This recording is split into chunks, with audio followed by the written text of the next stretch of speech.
this roaring, just tough wind that's coming at us right now. It's not even raining. The wind is the big factor here at Jax Beach. Now, this is the first time the city is using these Tiger dams. So the main question is, will they work for this storm? They could not believe that Johnson's trial concluded with both charges against her dismissed. But they said at least the 3 men who shot and killed their son remains in prison. This is the type of e-bike that many young people are riding here in the community. But with the rise of accidents, some parents are saying that safety training should be required for kids while using these e-bikes, while others are saying that these e-bikes should be banned altogether. Yeah, Yona, a large group of Westside community members said they spent over 3 hours at the scene making sure the victim wasn't a relative. Yeah, just a block over, we found another house that had a very large tree that fell in this neighbor's yard. Actually, you can see that this homeowner already started cutting up this tree, and I'm in the middle of it right now. Yeah, there's no doubt there is a foul smell in the air right now. Now, it comes and goes, but in this neighborhood you see right behind me, it is staying. Some folks say they've been dealing with it for months. Others say it's been for years. I spoke with one person who said they just noticed a smell today. Right across the street from Craig Airport. Action News Jax Nicholas Brooks is live near the gas station. And Nicholas, you actually got to speak with the families of both victims.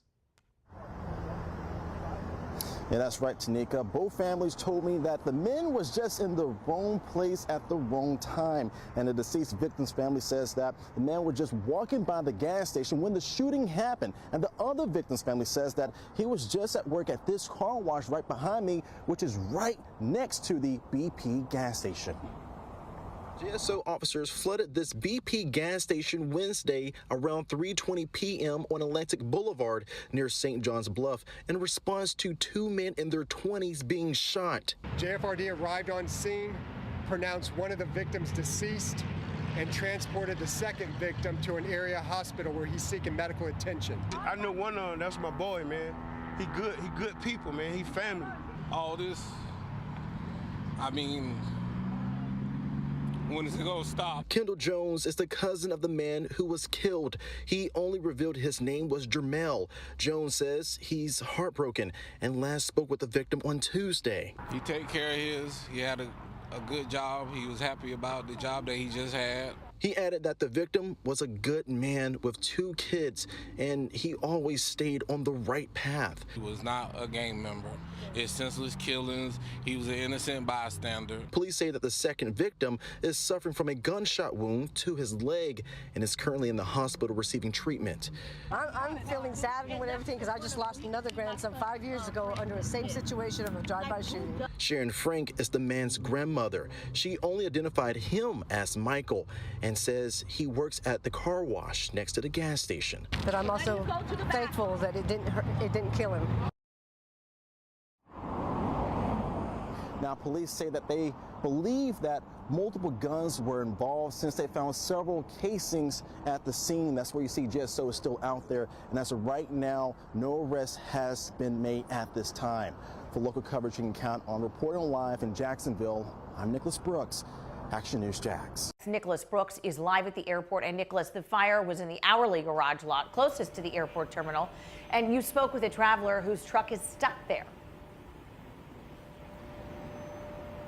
Yeah, and as soon as his flight landed from Atlanta, I spoke with him, and he said he didn't know who was going to pick him up since he couldn't get to his vehicle. Now he's worried if his car is damaged or not. The parking garage at Jackson International Airport. That's a bad day. And we saw a big fire in the distance, and we were like, that's probably not good. For miles, black smoke could be seen rising from the Hourly garage at Jacksonville International Airport Friday. It's believed the fire started with one car and then spread to other cars. About 50 cars were impacted by that fire. Now, this is the main shot. This is the aftermath of the multi-car fire that happened earlier today. You can see the partial collapse. Underneath it, several melted, destroyed cars. We counted 5 so far. And you can see this car emergency light's been on ever since we got here. And you can see even through the front windshield. Well, I parked there on Monday. And I was on the 3rd level, so I kind of got the news when I was actually in Atlanta. We spoke with Zach Willis just after he landed. He said he's not sure how or even if he'll get his truck back. It's just more the fact that, my truck was only like 2 years from being paid off. So now even with insurance, it's still not going to cover everything. It'll probably pay it off, but at the same time, they'll have to buy another vehicle. We asked Jacksonville Fire and Rescue Chief Keith Powers if there could be a person trapped inside the garage. We don't think so, but you can't say for sure until you can physically get inside each one of those cars and check, but I don't think so. JAA says they're working on a dedicated landing page where people can submit their information if they park in the hourly garage. Now, the airport hopes that the landing page will go live tonight or sometime tomorrow. And they also said that they are currently down nearly 2,000 parking spaces due to this fire. And the last time that this garage was inspected was back in October of last year. Full of coverage you can count on. Reporting live at JIA, I am Nicholas Brooks, Action News Jax. Where were you when the shooting happened last night? In my bed. The bullets was like bang, bang, bang. But the shooting didn't stop at that point. And I jumped up, and then I heard like 5 more shots. The Becker County Sheriff's Office says their deputies responded to a shots fired call Thursday night. And you can see that this home has 5 bullet hole markers. The woman who lives here wants to remain anonymous out of fear of her own safety. She said that she was in bed when her house was shot up. My stove was cracking. It buzzed all over my house. The bullets hit the walls, the bathroom, broke my crock pot, my microwave. I was so scared. But she wasn't alone in her house. Me and my son, the bullets was left in his bed. Thank God that, we all survived. According to the Baker County Sheriff's Office, a 14-year-old boy was shot. He was taken to the hospital, treated, and later released. A 19-year-old was also shot and is currently in critical condition. Authorities say the shooting happened Thursday night near South Boulevard and 9th Street. Last night on Beach Boulevard, we counted 8 cars involved in one crash. Most of the pileup happened here in this area. And earlier today, also on Beach Boulevard, a motorcycle collided with an e-bike rider, killing the person on the e-bike. When I saw the cars, I was like, everybody's dead. That was my thought. I'm like, can't nobody survive this right here. Saturday night, what drivers described as a chaotic hit and run led to an 8-car pileup at the intersection of Beach Boulevard and St. John's Bluff Road. A witness said the incident began when a gray pickup truck hit a white Honda. We spoke with the driver of the Honda off camera, who said the impact caused her to collide with this Mercedes driven by these 2 men. According to the witness, the pickup truck then sped off, hitting several more vehicles along the way. What I witnessed, I'm like, nobody can survive this. But 2 or 3 of the people that was in the accident was actually standing outside. We spoke with those drivers, and they explained what happened. When I saw that truck coming from that side, and then he hit us like head on. She was behind me. This driver was in this Honda Civic when she got hit head on. Behind her was this red SUV driven by this woman. He was speeding and cut me off. And cut you off? And then next thing you know, we were right here in this accident. Multiple cars were totaled and one driver was seen limping away with a leg injury. Someone just hit me not too long ago, and I just got my car 3 days ago. Then here we are again, another accident. Then Sunday morning, tragedy struck again less than 2 miles away. Around 11:51 a.m., a motorcyclist riding westbound on Beach Boulevard collided with an e-bike rider crossing the road near Leon Road. Both men were taken to the hospital where the e-bike rider was pronounced dead shortly after arrival.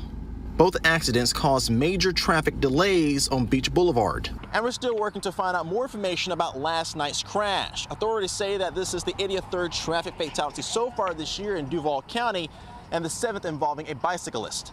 Full coverage you can count on. Reporting in Jacksonville, I am Nicholas Brooks, Action News Jax. Police say that a vehicle pulled out from this subdivision, and instead of them making a left or right turn, they kept going straight and they ran over this sidewalk. You can see some tire tracks here, and then they crashed into this retention pond. You can see that it's also taped up right now. And on your right, you can see that tree's damaged because they hit it on their right passenger side. In this video, you can see the passenger side is completely bashed in.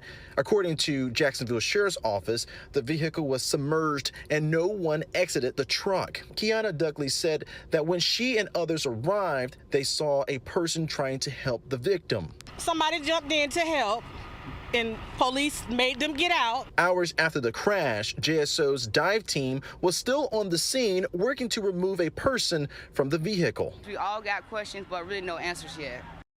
When stepping outside, you're normally welcomed with fresh air. But on Donna Road, you're greeted with a foul odor in the air. It always smelled like this. It's very stained. Has it gotten worse? Yes, it has. People are saying it smells something like sewage. Atlantic Beach's deputy city manager says the smell is coming from the nearby wastewater treatment facility.